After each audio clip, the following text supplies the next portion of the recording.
the means to exterminate yourselves. And from the looks of you, you're gonna do it.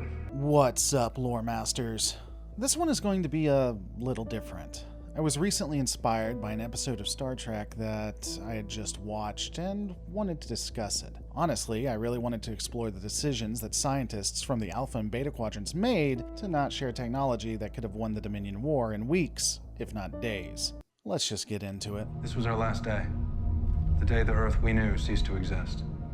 What began as an eruption in one nation ended in the eradication of 600,000 species of animals and plants and 30% of Earth's population.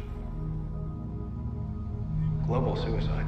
Okay, this is a bit of a departure for me, but I'm going to ask you to bear with me for a moment. I want to discuss a real-world event, more specifically a quote that I found. This quote came from a person named Compton who was on the Manhattan Project. He stated, "Better to accept the slavery of Nazis than to run the chance of drawing the final curtain on mankind." Ultimately, during the war, the thought among some of the scientists was that Nazis should win if the nuclear bomb had a good chance of igniting the atmosphere of the planet. Upon the research that I could find, the United States was becoming increasingly aware of the Nazi regime's mass murder of Jews by 1942. The beginning of the Manhattan Project started in 1941, so even though the US was aware of what a Nazi win meant, they were still considering letting them win versus chancing the destruction of all humankind, which pragmatically I guess makes sense, even if it doesn't on a personal level. Why does all of this matter when I'm talking about people traveling the cosmos using space magic in the form of technology?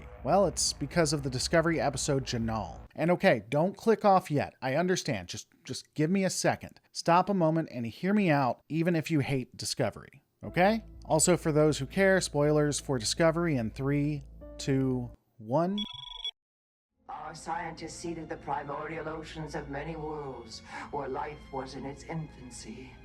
The seed codes directed your evolution toward a physical form resembling ours. In Janal, the crew of the USS Discovery is looking for pieces to a puzzle that will ultimately lead to Progenitor technology. This is the same technology that was found in TNG's The Chase that was used to literally create all bipedal life in the Alpha, Beta, Gamma, and Delta quadrants. Or at least in the Alpha and Beta quadrants. It's a little murky to me. We know through other episodes that this technology would ultimately be used against the Federation to destroy it, if anyone got their hands on it. So while looking for the, once again, universe-ending space magic technology, they do determine that they'll have to find a symbiote from Trill that hid a piece of a puzzle 800 years ago. The symbiote and host were a part of a group of scientists that had found the Progenitor tech either right before or during the Dominion War. After seeing what it could do, they decided to destroy all of their research and state that they couldn't find it. They lied.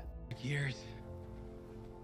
It eventually led us to a sector of deep space where we found a technology beyond anything we'd ever seen. The rest of us made a pact. Told the president that we'd hit a dead end, destroyed all of our research, removed our names from every database we could access. This was because of the Dominion War itself, and because it could be used for evil purposes, even by the Federation. The Dominion War was raging. Everyone saw an enemy in everyone else, and we knew that technology could be used for great destruction. I have to admit, at first I scoffed at it. This was pretty woke tripe in my opinion. I mean, it fits in with TNG, they did this all the time, but still, it was really stupid.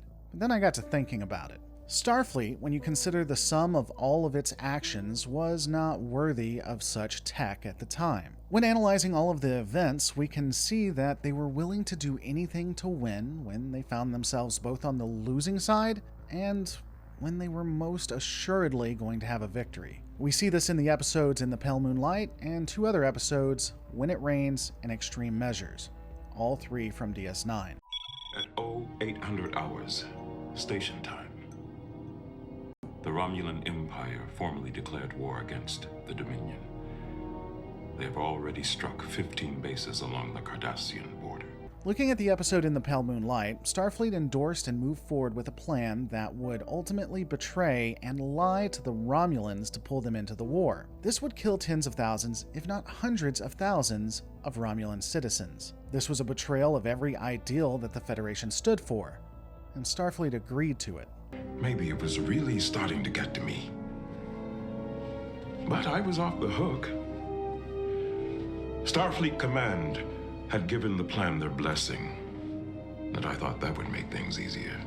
The Federation, Starfleet, are supposed to be upstanding, honest, brave, and honorable to a fault, and they missed that mark. Don't get me wrong, this was a pragmatic choice, and one that I have advocated for in the past, but it's not the Starfleet way. And looking at things that weren't the Starfleet way, we can go no further than When It Rains and Extreme Measures. In these episodes, the Federation indirectly endorsed the actions of Section 31 and pushed forward with their plans to commit genocide against the Founders. This was something that was pushed by a Black Operations unit of Starfleet and sanctioned by the Federation Council. The people of the Council were scared of the Dominion, of what could happen if the Dominion won, and they were willing to kill every last one of them to ensure that the Federation survived.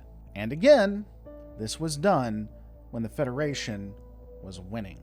Think about it. If they were willing to do that, willing to go to those lengths, then I would say that the scientists were right to hide the Progenitor technology. If you believe in what the Federation stands for, if you truly value the ideals, then this was the right play. It's also very Federation. If you had the opportunity to show automation that could possibly win the war, but also destroy all life in the Alpha and Beta quadrants if you get it wrong, and you know the good guys, and yes, the Federation are the good guys, are willing to commit genocide, then you could never let this fall into enemy hands, or even the hands of the good guys. You simply can't. And this, my dear lore masters, is the essence of Star Trek. Because the Federation is a government body, even if this is fiction. It is an entity that will strive to protect itself. That may mean that it has to destroy its own ideals to do so, but it will do it. One of the things I love about Star Trek that most everyone misses, whether you hate or love Discovery Era, is that the Federation isn't good because it's the Federation. It isn't good because it has a lot of people who are diverse in the Federation either. It's be good of certain individuals. Because of a person or a group of people keep it alive. They stand up and say, no, this is wrong, even when the rest of the Federation says that it is right. But these are my opinions. What are yours? Let me know in the comments below. Don't forget to like, subscribe, and I'll see you on the next Lore Reloaded.